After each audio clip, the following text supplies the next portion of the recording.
வேர்க்கடலை, மணிலா, கடலை, மல்லாட்டை என்று பல விதங்களில் அழைக்கப்படக்கூடிய வேர்க்கடலையை பற்றின விவசாயத்தை பற்றி தான் நம்ம இப்போ பார்க்க போகிறோம்.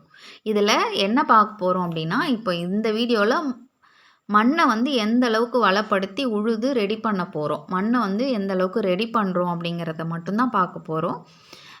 டிராக்டரில் பள்ளி கலப்பை போட்டு ஃபுல்லாக ஓட்டிடணும். ஃபஸ்ட்டு கிழக்கு மேற்கு, அப்புறம் தெற்கு வடக்கு, அப்படி குறுக்க நீங்கள் கிழித்து இது பண்ணும்போது தான் மண் மழையாலையோ இல்லை நம்ம பயிரிடாத 2-3 மாதங்கள் விட்டுருந்ததுனால மழையால் அடைஞ்சு போயிருக்கிறதெல்லாம் நம்ம வந்து சாஃப்டாக்கணும். எவ்வளோ சாஃப்டாக்குறோமோ அந்த அளவுக்கு வேர்க்கடலைக்கு ரொம்ப நல்லது. அதனால் எத்தனை முறை நம்ம வந்து விழுறோம் அப்படிங்கிறது ஒரு கணக்கு இருக்குது. இந்த விழுறதுல வந்து முக்கியமாக வந்து வளம் வந்து அதிகப்படுத்தலாம். அடுத்தது வந்து களை கட்டுப்பாடு அதிகமாக இருக்கும். களையை வந்து சீக்கிரம் கட்டுப்படுத்தலாம். நமக்கு வந்து களைகளால் வந்து வேர்க்கடலையோட செடி பாதிக்கப்படாமல் இருக்கிறதுக்காகவும் நம்ம இந்த உழவு முறையை வந்து ஒரு தடவைக்கு 2-3 முறை உழவு பண்ணிக்கிறது வந்து தப்பு கிடையாது. அதனால நம்ம அதை ரெடி பண்ணிக்கிறோம். மண்ணை வந்து நல்லா சாஃப்டாக்கிக்கிறோம். அதுக்கு வந்து மழை பெஞ்சாலோ தண்ணி பட்டாலோ இல்லை காற்றடிச்சாலோ இல்லை வந்து திடீர்னு மழை காலங்கள் வந்து மழை பெய்யுது கண்ணா பின்னான்னு இப்போல்லாம், அதனால் அந்த மாதிரி மழை வரும்போது மண் போய் அடைஞ்சிடக்கூடாதுங்கிறதுக்காக எவ்வளோ நம்ம பொசுப்பாக சாஃப்டாக்கி வச்சுக்கிறோமோ அந்த அளவுக்கு வேர்க்கடலை வந்து ரொம்ப சாஃப்டாக முளைச்சி வர தண்டு பகுதி. அதனால் அதுக்கு வந்து மண் வந்து ரொம்ப சாஃப்டாக இருக்கணும்.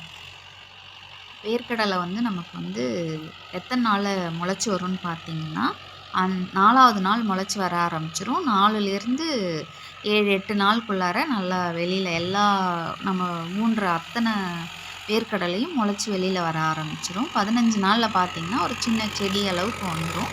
ஆனால் அது வரைக்குமே மழை பெஞ்சாலோ இல்லை தண்ணி கட்டினாலோ இல்லை சில இயற்கை பாதிப்புகளால் நமக்கு வந்து மண் போய் திரும்ப அடைஞ்சிடக்கூடாதுங்கிறதுக்காக தான் இத்தனை தடவை இதை உழவு ஓட்டுறது. அது கூடவே நம்ம மண்ணை வந்து ரொம்ப வளப்படுத்திக்கிறோன்னு அர்த்தம்.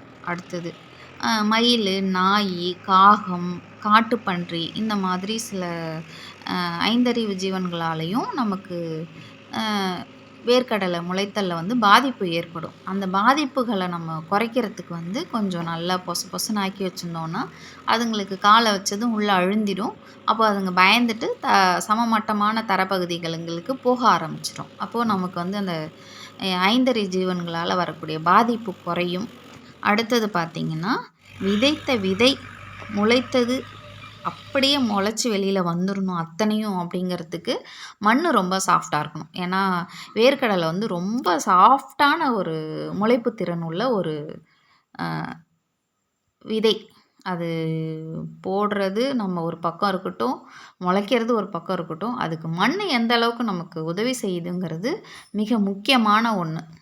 வேர்க்கடலை வந்து மழைக்கால பயிர் கிடையாது, அது கோடைக்கால பயிர். அதுக்கு தண்ணி நிறையா தேவைப்படாது. மண் ரொம்ப சாஃப்டாக இருக்கணும், பொலப்பொலப்பாக இருக்கணும், அவ்வளோதான ஒழிய தண்ணி வந்து நம்ம இறைச்சாலே போதும். ரொம்ப தண்ணி கட்டி ரொம்ப தண்ணியில் பயிர் பண்ண வேண்டிய ஒரு விவசாயம் வந்து வேர்க்கடலை கிடையாது. மழை தேவையில்ல. நல்ல வெயில் காலத்திலே வந்து நம்ம பயிர் பண்ணலாம். தண்ணி வந்து மண் வந்து புட்டு மாதிரி மண் ஒட்டியும் ஒட்டாமலும் தண்ணி இருந்தால் இதுக்கு போதும். அவ்வளோதான். இதுக்கு தண்ணி வந்து உறிஞ்சக்கூடிய ஒரு பயிர் கிடையாது இது. 90 நாளில் பயிர் அறுவடைக்கு வந்துடும். நம்ம அறுவடை பண்ணி எடுத்துக்கலாம். இதுதான். அது வேர்க்கடலையோட விதையை பொறுத்து 90லேருந்து 120 நாளுக்குள்ளார 110 நாளுக்குள்ளார அறுவடை செஞ்சு வேர்க்கடலை நம்ம கைக்கு வந்துடும். வேர்க்கடலைக்கு மண் வந்து ரொம்ப மிக முக்கியமான ஒன்று. கழிவா மண்ணில் பயிரிட முடியாது, ஒலப்பகுதியில் பயிரிட முடியாது. மண் வந்து மணல்வாரி பகுதிகளில் பயிரிடலாம்.